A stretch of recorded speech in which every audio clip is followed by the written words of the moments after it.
देखो बेटा, हमने क्या बात करी ग्रुपिंग ऑफ सेल्स के बारे में। मैंने आपको ये बोला था ना पिछली क्लास में कि मतलब ग्रुपिंग ऑफ सेल्स का मतलब ये है कि अगर बहुत सारे सेल्स है हमारे पास, कुछ ऐसे, है ना, इस तरह से अगर हमारे पास बहुत सारे सेल्स है, मान लो E1 E2 internal resistance R1 R2, ठीक है, ये लाइन थोड़ी आड़ी तिरछी बन रही है, थोड़ा मैनेज कर लेना, है ना। तो ये मान लो कि मैंने बोला कि मेरे पास कुछ n सेल्स है बेटा, ठीक है, और उसे मैंने इस लोड के क्रॉस कनेक्ट कर दिया, ठीक है। जैसे क्या बोला था मैंने आपको कि मान लो कि अगर ये वाला रेसिस्टेंस लोड हमारा R है और मैं कह रहा हूँ कि जो भी हमारे पास बैटरी है वो E1 है, इसका EMF और इंटरनल रेसिस्टेंस इसकी R1, ठीक है। उसी तरह से ये वाला क्या है E2 R2, ये वाला क्या है E3 R3, ये वाला क्या है E4 R4, है ना। मैंने आपको क्या बोला था बेटा कि इनका इक्विवेलेंट अगर अपने को लिखना है, अगर हम बहुत सारे सेल्स को एक साथ हमने सीरीज में कनेक्ट किया तो इनका इक्विवेलेंट क्या होगा, ईएमएफ जो ये प्रोवाइड करेंगे, और इक्विवेलेंट इंटरनल रेसिस्टेंस कितना होगा, है ना। इसी के बारे में बात करनी थी अपने को। तो मैं क्या कहता हूँ कि ये जो सारे हैं, यहाँ E4 से लेके मान लो EN तक है बेटा, ऐसा सोचो आप। E4 से लेके ये मान लो EN RN तक है, बहुत सारे सेल्स, N सेल्स है मान लो, ठीक है, और ये लोड मैंने बना दिया। और मैं कह रहा हूँ कि इस सर्किट में जो है वो आई करंट फ्लो हो रहा है। कितना करंट फ्लो हो रहा है? आई। तो मैं क्या लिख सकता हूँ बताना, अगर मैं किरचॉफ लॉ यूज करूँ तो मैं क्या लिख सकता हूँ बताओ, यहाँ से क्या लिख सकता हूँ बेटा? E1 माइनस I1 R1 लिख सकता हूँ ना मैं, plus E2 minus I2 R2, sorry I2 I1 नहीं, कल भी यही गलती हुई है ना बेटा, I1 R1 नहीं, I R1 होगा, ये भी I R2 होगा, क्योंकि इस सर्किट में कितना करंट फ्लो हो रहा है बेटा? I ही तो फ्लो हो रहा है। तो E1 minus I R1 plus E2 minus I R2, फिर plus E3 minus I R3, ऐसे करते करते कहाँ तक बेटा? En minus I into RN और minus IR is equal to 0। ये होगा, यही किरचॉफ लॉ के हिसाब से अगर मैं यहाँ से इधर चलूं तो यही इक्वेशन लिखूंगा। सर। बोलो। बिल्कुल, बहुत अच्छे, ये वाली इक्वेशन लिखूंगा मैं। तो अब अगर मैं इन सब से एक साथ वो कर लूं बेटा, एक साथ अगर मैं इन सबको लिख लूं तो क्या लिखूंगा मैं बताओ? मैं लिखूंगा E1 plus E2 plus, up to ये En तक बनेगा ये, क्योंकि सारे देखो E1 E2 ये सारे ऐड हो रहे हैं, है ना। तो ये लिखूंगा मैं minus I into R1 plus R2 plus up to ये Rn तक होगा क्या बेटा बताओ, is equal to I R बन जाएगा हमारे पास। ये आई आर अगर मैं दूसरी तरफ ले जाऊं इक्वेशन के तो ये is equal to I R बन गया मेरे पास, बताओ। हाँ सर। बिल्कुल, यस सर। बहुत अच्छे, बहुत सही। अब एक बात बताओ बेटा कि मुझे देखो इक्विवेलेंट रेसिस्टेंस के बारे में हम जो बात करते थे तो क्या कहते थे कि अगर यार इस तरह से हमारे पास अगर बहुत सारी वो रेसिस्टेंसेस अगर सीरीज में कनेक्ट है तो उन सब के जगह पे कोई एक रेसिस्टेंस लगाए और करंट जो ड्रॉ हो बैटरी से वो सेम हो, है ना। तो अभी अगर मैं कहूँ कि ये सारे जो सेल्स है इनका इक्विवेलेंट अगर मुझे लिखना है तो मैं क्या कहूंगा कि यार मैं एक ऐसा सेल यूज करूं, ऐसा ऐसा सेल यूज करूं और लोड वही लगा रहे और उसकी कुछ इंटरनल रेसिस्टेंस हो, है ना। देखो,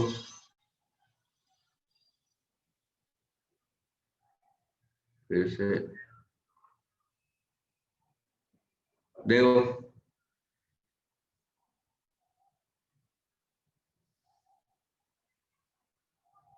ठीक है। और मैं तुम्हें मान लो कि मैं कह रहा हूँ बेटा कि यहाँ पर कुछ मैंने कोई एक रेसिस्टेंस आर लगा दिया, ठीक है, R, sorry, capital R, capital R ही था क्या वो? कैपिटल आर ही था। देखो, तो अगर ये रेसिस्टेंस बेटा कैपिटल आर है तो ये वाली बैटरी मैं कह दूंगा कि ये है ई इक्विवेलेंट और आर इक्विवेलेंट। अगर मैं कहूँ, मैं अगर ये कह रहा हूँ कि मैंने एक बैटरी, इन सब की जगह पे मैं एक बैटरी लगा रहा हूँ, देखो ये इतने सारे जो है इन सब की जगह पे मैं एक बैटरी लगा रहा हूँ, तो इक्विवेलेंट का मतलब क्या होगा कि यहाँ से जितना करंट ड्रॉ हो रहा है उतना ही करंट यहाँ से भी ड्रॉ होना चाहिए। बोलो, है या नहीं? जितना करंट यहाँ से ड्रॉ हो रहा है वहां से ड्रॉ हो रहा था उतना ही करंट यहाँ से भी ड्रॉ होना चाहिए। तो मैंने बोल दिया कि यार फिर से वही कह रहा हूँ मैं कि फिर से आई करंट ही ड्रॉ हो रहा है, ठीक है, तो अब अगर इसके लिए मैं इक्वेशन लिखूंगा तो क्या लिखूंगा बेटा, बताना मुझे। इस वाली सर्किट के लिए अगर मैं इक्वेशन लिखूं तो क्या लिखूंगा बताओ। E equivalent minus I into R equivalent minus I into R is equal to 0, ये लिखूंगा क्या बताओ। तो इसे और अच्छे से अगर मैं लिखना चाहूं तो क्या लिख सकता हूं, देखो E equivalent minus I into R equivalent is equal to I into R, ये लिखूंगा मैं, बताओ, बोलो बेटा। Yes sir. हाँ सर। बिल्कुल लिखूंगा। अब एक बार इन दोनों इक्वेशन को अगर मैं कंपेयर कर लूं, देखो ये वाली इक्वेशन और ये वाली इक्वेशन, इन दोनों इक्वेशन को अगर मैं कंपेयर कर लूंगा बेटा, तो मैं क्या लिख सकता हूँ बताना। कंपैरिजन के बाद मैं लिख सकता हूँ क्या, कि जो ई इक्विवेलेंट है वो क्या होगा हमारा, E1 plus E2 plus E3 plus up to ये En, और आर इक्विवेलेंट जो होगा वो कितना होगा, internal resistance, equivalent internal resistance कितना होगा बताओ मुझे, R1 plus R2 plus up to ये Rn, बताओ, बोलो बेटा, ये लिख सकता हूं मैं। हाँ सर। बिल्कुल लिख सकता हूँ, बहुत शानदार। अब देखो एक और चीज होती है बेटा यहाँ पर, है ना, कि जैसे मान लो कि ये बैटरी जो है, इसमें मैंने सबकी पोलैरिटी ऐसी बनाई कि अगर हम इधर से उधर जा रहे हैं तो नेगेटिव टर्मिनल से पॉजिटिव टर्मिनल ही जा रहे हैं। हम हमेशा नेगेटिव टर्मिनल से कहाँ जा रहे हैं बेटा, पॉजिटिव टर्मिनल पे ही जा रहे हैं। लेकिन अगर इसमें से कोई भी एक पोलैरिटी रिवर्स होती तो क्या करते हैं हम, अगर इसमें से कोई भी एक पोलैरिटी ऑपोजिट होती, जैसे मान लो कि ये वाला जो E2 R2 वाला है, ये वाली पोलैरिटी अगर ऐसे ना होके ऐसी होती कि इधर हमारा नेगेटिव टर्मिनल था और इधर पॉजिटिव टर्मिनल था, तो क्या करते। तो उस केस में बेटा ये जो E2 है ना, जैसे अगर सारे पॉजिटिव लिखना हो मैं, तो E2 को मुझे यहाँ पर नेगेटिव लिखना होता, ठीक है। रेसिस्टेंस में कोई फर्क नहीं पड़ता, बस EMF में यहाँ पर फर्क पड़ जाता। समझ रहे हो मेरी बात या नहीं समझ रहे, बताओ। समझ गए सर। समझ गए ना सभी लोग, तो ये जरूरी है। अगर मैं ये चीज, अब जगह यहाँ बच नहीं रही है, फिर भी कोई बात नहीं, आप बस ये चीज ध्यान में रख लेना बेटा, कि अगर पोलैरिटी रिवर्स कर दी हमने तो क्या होगा, नेगेटिव साइन आ जाएगा, बिल्कुल, ठीक है, नेगेटिव साइन आ जाएगा, ठीक है बेटा। सबको समझ आई है बात, बहुत शानदार, वेरी गुड। चलो ये एक बार नोट कर लो या स्क्रीनशॉट ले लो, जो भी करना है। देखो बेटा ये एक सवाल था जो भी दिया मैंने आपको, क्या कैसे सॉल्व करोगे ये सवाल। हमारा जो रामबाण है बेटा, क्या नाम है उसका, किरचॉफ लूप। क्या क्या बात कर रहे हो, वाह। चलो फिर इसमें आई घुमा दो करंट ऐसे, है ना। कहाँ से शुरू करें, यहाँ से शुरू करें, यहाँ से शुरू करते हैं। चलो क्या लिखोगे, -4i -15 माइनस आई, यहाँ क्या लिखोगे, -3i, ये 15 और 1 ओम वाला हो गया। ये अब यहाँ ये क्या लिखोगे बेटा, +20 माइनस फिर से आई, फिर क्या लिखोगे, -10 माइनस आई, फिर क्या लिखोगे, -2i, फिर क्या लिखोगे, +40 माइनस 2i, और 1 ओम है तो फिर -i इज इक्वल टू 0। क्या यही इक्वेशन लिखा सबने बताओ बेटा, क्या सबने यही इक्वेशन लिखी। Yes sir. हाँ सर। बहुत शानदार, वेरी गुड। तो क्या बन गया हमारे पास, देखो 4i, आई 5i, 5 और 3 8, 1 9, 1 10, 2 12, 2 14 और 1 15, तो कितना हो गया ये, -15i, और ये कितना हो गया देखो, -15 +20 कितना हो गया बेटा, +5 -10 -5 -5 और 40 35 इज इक्वल टू 0। कितना बन गया ये, 15i इज इक्वल टू 35। तो यहाँ से i की वैल्यू कितनी आ गई, 35/15, कितना हो गया ये, 3 और 7, 7/3। शानदार, बहुत बढ़िया, 7/3 एम्पियर, बिल्कुल सही जवाब आया हमारा, है ना। कोई दिक्कत वाली बात नहीं, जिस दिन का नहीं आया वो देख लें, ऐसे ऐसे हुआ है। वैसे तो मैक्सिमम लोगों का आ ही गया था ना, आदि का आ गया, अजय का भी आ गया, एकता का भी आ गया, मोहित का भी आ गया, सुशांत का भी आ गया, एक निर्मल का नहीं आया बस। निर्मल बेटा थोड़ी पढ़ाई कर लो, फायदा होगा तुम्हें ही, है ना। चलो अब थोड़ी सी बात करते हैं सेल्स इन पैरेलल की। ठीक है, सेल्स की बात करते हैं हम किसकी, पोलैरिटी के साथ। देखो अब पैरेलल में जब हम सेल्स की बात करते हैं बेटा, तो ये कैसे सॉल्व करेंगे, ये कैसे सॉल्व करेंगे, ये वाली जो चीज है, अगर मैं डिराइव करने की बात करूं तुमसे इसकी, अगर मैं तुमसे ये वाली चीज डिराइव करने की बात करूं तो कैसे डिराइव करेंगे, इस पन्ने पे डिराइव कर लें, है ना। तो बेटा डिराइव कराने का सिग्निफिकेंस ये है, मैं तुम्हें सिर्फ फॉर्मूला भी बता सकता हूँ, तुम सिर्फ फॉर्मूला भी यूज कर लोगे, लेकिन मुझे फॉर्मूले के ऊपर विश्वास थोड़ा कम है ना, मैं बहुत ज्यादा विश्वास नहीं करता फॉर्मूले के ऊपर। ठीक है, तो ये बात है बस। ठीक है, कोई दिक्कत? No sir. चलो ठीक है बेटा, चलो देखो कैसे डिराइव करते हैं ये वाली चीज। कि मैंने बोली कि जैसे मान लो कि हम ये करते हैं बेटा कि हमारी जो सर्किट है वो ऐसे बनाते हैं, देखना ध्यान से। 3 ही बनाता हूँ अभी मैं, बाकी कह दूंगा कि है ये n टोटल। ठीक है,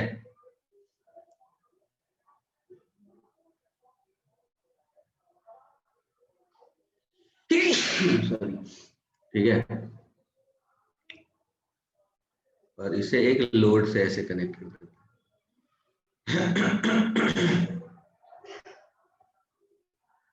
ठीक है, क्या करते हैं बेटा, हम इसे ऐसे लोड से कनेक्ट कर देते हैं। 1 मिनट बेटा।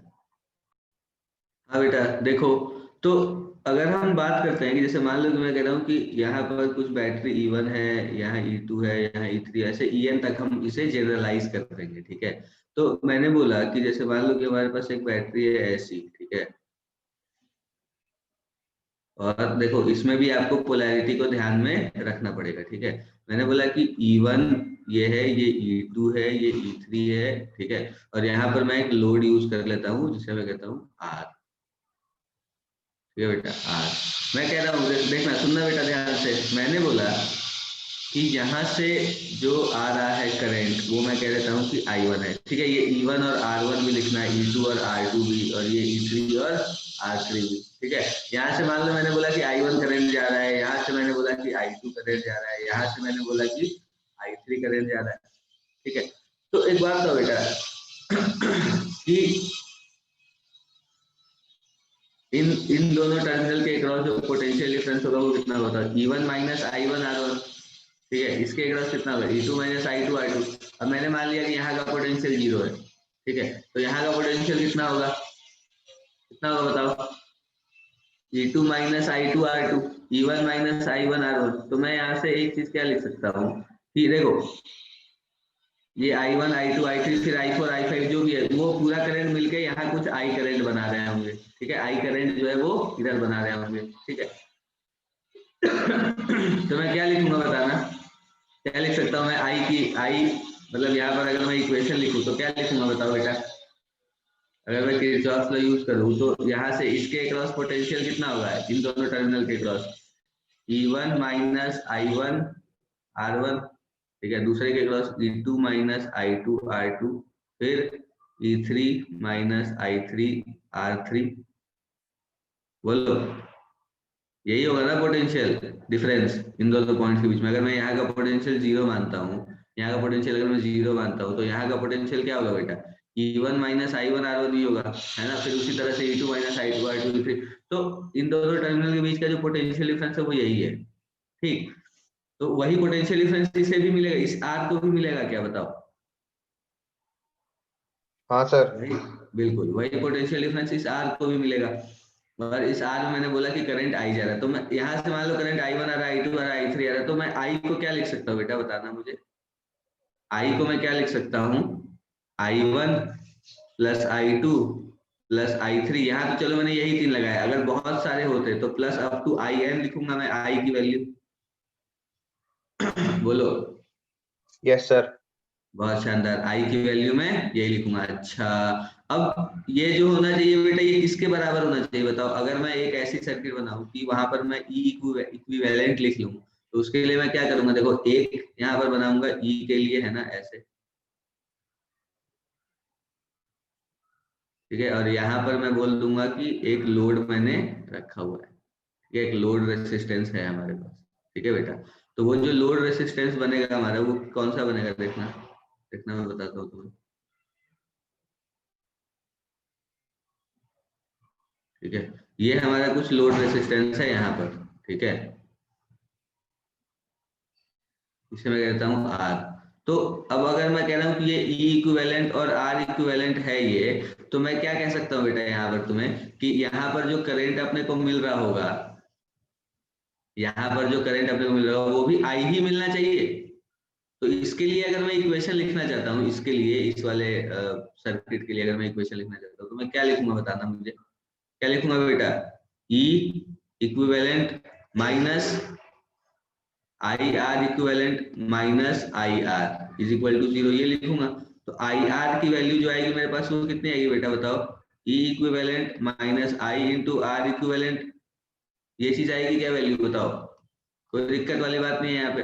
अब एक चीज करते हैं, देखो जैसे E1 minus I1 R1, E2 minus I2 R2, E3 minus I3 R3, ये सारे जो है बेटा, ये दोनों क्या इन्हीं दो पॉइंट्स के बीच का पोटेंशियल है, बताओ। इन्हीं दो पॉइंट्स के बीच का पोटेंशियल है ना। तो मैं मान लेता हूँ इन दोनों पॉइंट के बीच का पोटेंशियल डिफरेंस V है, तो मैं इसे V मान लेता हूँ। बोलो, हाँ सर। V मान लेता हूँ, तो ये भी V होगा और ये भी क्या होगा, V होगा। तो अगर मैं I1 की वैल्यू निकालना चाहता हूँ बेटा, तो I1 की वैल्यू क्या होगी, I1 की वैल्यू बताना मुझे एक बार। I1 की वैल्यू क्या होगी, यहाँ से अगर आप I1 की वैल्यू निकालो तो I1 की वैल्यू क्या होगी, बताओ। E1 माइनस I1 R1 आ जाएगा, V उधर चला जाएगा और R1 नीचे आ जाएगा, तो E1 minus V divided by R1, ये होगा क्या, बोलो। I1 की वैल्यू यही होगी ना। इसे मैं और अच्छे से हाँ लिख लेता सर। हूँ, इसे मैं लिख लेता हूँ E1 upon R1 minus V upon R1। ठीक है, उसी तरह से I2 की वैल्यू क्या होगी बेटा, बताओ। E2 upon R1 minus V upon R1, sorry V upon E2 upon R2 minus V upon R2, यही होगा क्या I2 की वैल्यू। उसी तरह से I3 की वैल्यू भी हम ऐसे ही कुछ लिख सकते हैं। I3 की वैल्यू क्या लिखेंगे, बताओ। E3 upon R3 minus V upon R3, यही लिखेंगे ना बेटा, बताओ। कोई परेशानी है इसमें तो बताओ मुझे। No sir. बहुत बढ़िया, बहुत शानदार, कोई परेशानी नहीं है। मतलब इस तरह से मैं करेंट्स जो है वो लिख सकता हूँ। तो अब अगर एक बात बताओ, यहाँ से और वहां से अब मुझे कंपेयर करना है बेटा। अब सुनना, ध्यान से सुनना, तुम मैं क्या कर रहा हूँ। अब जो ये वाली जो इक्वेशन लिखे हैं मैंने, ये आई आर की वैल्यू आ गई हमारे पास E equivalent minus I into R equivalent. ये जो वैल्यू है हमारे पास ये क्या है, E equivalent minus I into R equivalent. ठीक है, तो ये जो बेटा अभी भी, पहले अगर V पोटेंशियल डिफरेंस था R के क्रॉस, तो अभी भी क्या V पोटेंशियल डिफरेंस ही होना चाहिए R के क्रॉस, बताओ। अभी भी क्या हाँ V सर। पोटेंशियल डिफरेंस ही होना चाहिए R के क्रॉस। तो अब मैं यहाँ से पता है क्या लिख सकता हूँ, मैं ये लिख सकता हूँ कि जो V पोटेंशियल डिफरेंस है V इज इक्वल टू, मैं लिख सकता हूँ पता है क्या, E equivalent minus I into R equivalent में लिख सकता हूँ। तो यहाँ से फिर से जो I की वैल्यू आएगी वो वापस से क्या आ जाएगी बेटा, देखो E equivalent upon R equivalent minus V upon R equivalent, ये वैल्यू आ जाएगी I की। बोलो। हाँ सर।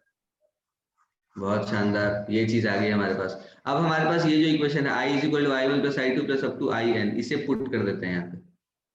I की वैल्यू यहाँ से पुट कर लेते हैं और ये वाली वैल्यू जो है वो यहाँ से पुट कर लेते हैं। बोलो,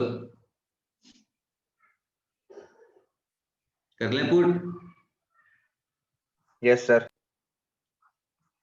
अब जो हमारी इक्वेशन है वो, उसे मैं पुट करता हूँ। देखो मैं क्या लिखूंगा, I is equal to I1 plus I2 plus up to, मान लो n करंट अगर है, n इस तरह के अगर है सिस्टम, इस तरह का अगर n सिस्टम्स है, तो उसे मैं ऐसे लिख लूंगा है ना, अप टू IN तक। अब I की वैल्यू जो मैं लिखूंगा वो क्या लिखूंगा बेटा, बताना। E equivalent upon R equivalent minus V upon R equivalent, तो लिख लेते हैं यार, है ना। I की वैल्यू में लिख लेता हूँ E equivalent upon R equivalent, equivalent upon R equivalent minus V upon R equivalent is equal to, अब I1 की वैल्यू लिखते हैं बेटा। I1 की वैल्यू क्या हो रही थी, E1 upon R1 minus V upon R1 plus E2 upon R2 minus V upon R2 plus ऐसे करके En upon Rn minus V upon Rn। ठीक है, अब क्या करते हैं, इसे कंबाइन करके एक बार देखते हैं क्या हो रहा है। E equivalent upon R minus V upon, अब देखो बेटा एक चीज बताओ मुझे कि E equivalent upon R equivalent की जो वैल्यू है, E equivalent upon R equivalent की जो वैल्यू है, इसे मैं क्या लिख सकता हूँ देखो, या फिर एक बार ना इसे पहले एक साथ लिख लेते हैं ना, फिर उसके बाद मैं आपको और अच्छे से वो बताता हूँ कि मैं कैसे क्या लिख रहा हूँ। अपॉन R इक्विवेलेंट लिखा मैंने, ठीक है, ये इज इक्वल टू, इसे मैं क्या लिख सकता हूँ बेटा, देखना E1 अपॉन R1 बोलो plus E2 upon R2 plus ऐसे करके En अपॉन Rn तक लिख सकता हूं, माइनस V को कॉमन अगर ले लूं मैं तो ये क्या बनेगा 1 upon R1 plus 1 upon R2 plus up to ये कहां तक बेटा 1 अपॉन Rn तक बनेगा क्या, बोलो।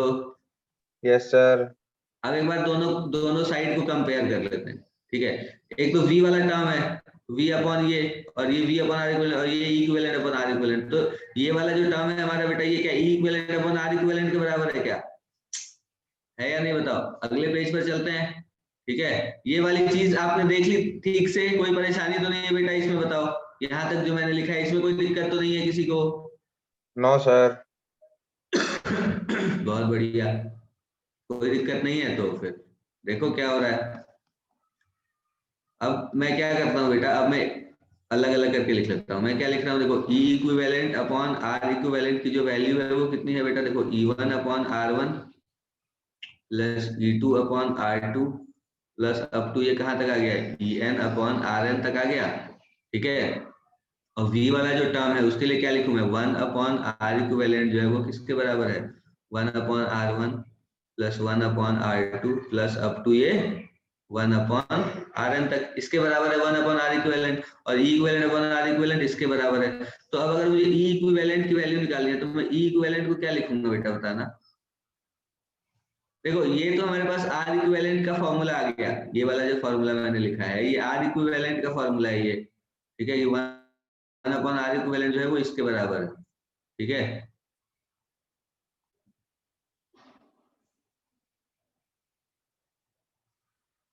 ठीक है बेटा, ये 1 अपॉन R इक्विवेलेंट जो है वो इसके बराबर है। अच्छा, अब हमें क्या करना है, वन ये E इक्विवेलेंट की वैल्यू निकालनी है ना, कि इक्विवेलेंट जो EMF होगा वो कितना होगा, तो उसकी वैल्यू अगर मुझे निकालनी है तो मैं कैसे निकालूंगा, बताना बेटा कैसे निकालूंगा मैं। यहाँ पर लिखा है देखो, सुनना मेरी बात ध्यान से, जो E equivalent upon R equivalent लिखा है ना, उससे मैं क्या लिखता हूँ, E equivalent into 1 upon R equivalent लिख सकता हूँ मैं। इसकी वैल्यू क्या है बेटा, E1 upon R1 plus E2 upon R2 plus up to ये En अपॉन Rn तक है ये, ठीक है। तो जो E इक्विवेलेंट की वैल्यू है वो क्या मैं लिख सकता हूँ देखो, E1 upon R1 plus E2 upon R2 plus up to ये En अपॉन Rn, है ना, divided by 1 upon R equivalent. बताओ ऐसा लिख सकता हूँ क्या मैं, एक्चुअल में ये जाएगा बेटा तो ये ऊपर चला जाएगा, R इक्विवेलेंट जो है वो ऊपर, मतलब इनमें इसमें मल्टीप्लाई जाएगा, तो मैं इसे ऐसे लिख रहा हूँ। क्यों ऐसे क्यों लिख रहा हूँ, क्योंकि मुझे 1 अपॉन R इक्विवेलेंट की वैल्यू पता है। देखो मुझे 1 अपॉन R इक्विवेलेंट की वैल्यू पता है, तो इसीलिए मैं इसे 1 अपॉन R इक्विवेलेंट ऐसे करके लिख रहा हूँ। तो अब अगर मैं E इक्विवेलेंट लिखूंगा ना बेटा, तो देखो क्या लिखूंगा, देखना ध्यान से। अब अगर मैं E इक्विवेलेंट लिखूंगा तो क्या लिखूंगा, E1 upon R1 plus E2 upon R2 plus up to ये En अपॉन Rn, है ना, होल डिवाइडेड बाई क्या लिखूंगा, 1 upon R1 plus 1 upon R2 plus up to ये 1 अपॉन Rn। समझ आई बात, ये जो हमारा इक्विवेलेंट EMF बन रहा है वो ये बन रहा है। समझ आई बात आपको, हाँ सर। कोई परेशानी, अभी सर। No sir. मन में कोई सवाल, नो सर। पक्की बात, आज ओके, बहुत बढ़िया। अच्छा एक बात तो बेटा, मैं तुम्हें एक इनफाइनाइट रेसिस्टेंस वाला सवाल करा दिया था क्या, कि वो इन्फिनिटी तक जाती थी, एक लैडर टाइप का नेटवर्क था, हाँ सर याद है। करा दिया था मैंने, ठीक है। तो ये चीज समझ आ गई ना बेटा, इसे नोट वगैरह अगर करना है तो बताओ मुझे। हाँ सर करना था। कर लो एक बार, पहले ये पन्ना करना, फिर इससे पिछले वाला पन्ना करना, पहले ये पन्ना कर लो। ठीक है, तो बेटा ये सवाल हमारा है ना, ये बैटरीज हैं, ये 5 ओम का रेसिस्टेंस है, अपने को क्या बताना है, find current in 5 ohm resistor. ठीक है, 5 ओम का जो रेसिस्टर है उसमें अपने को करंट बताना, बता दो जल्दी से, तुरंत बता दो मेरे को। देखो बेटा कैसे करोगे बताओ मुझे। सबसे पहले तो ई इक्विवेलेंट निकाल लेते हैं। ई इक्विवेलेंट कितना होगा बताना।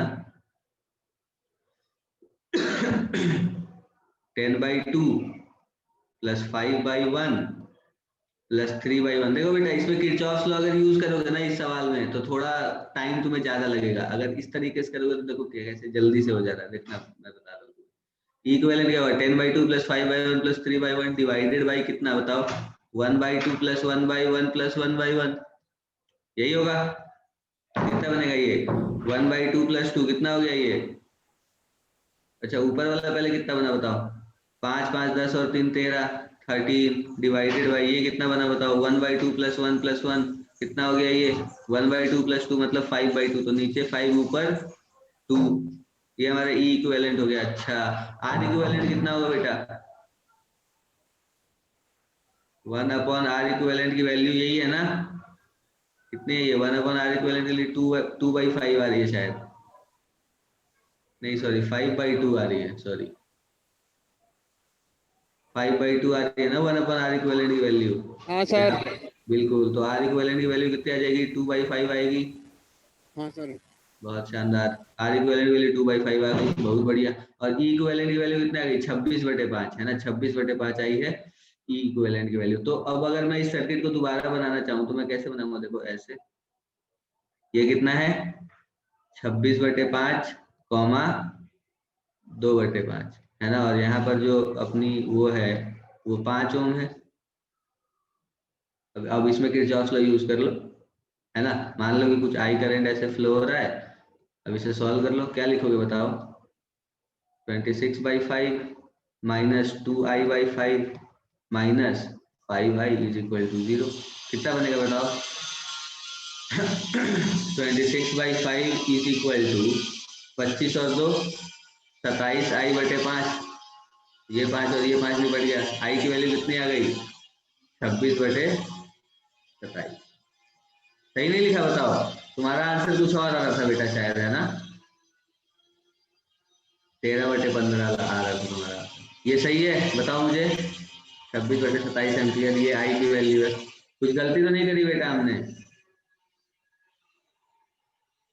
13 है, ये आया है यहाँ पे 5/2, तो 2 ऊपर चला जाएगा, 26/5 हो गया, आज इक्विवेलेंट हो गया। ठीक है, ठीक है बेटा सही है, ये 26/27। मोहित बेटा समझ आया तुम्हें कैसे हो रहा है ये, क्या हाँ गलती सर। करनी थी, सर क्या मेरे भी गलती करना करनी है। थी।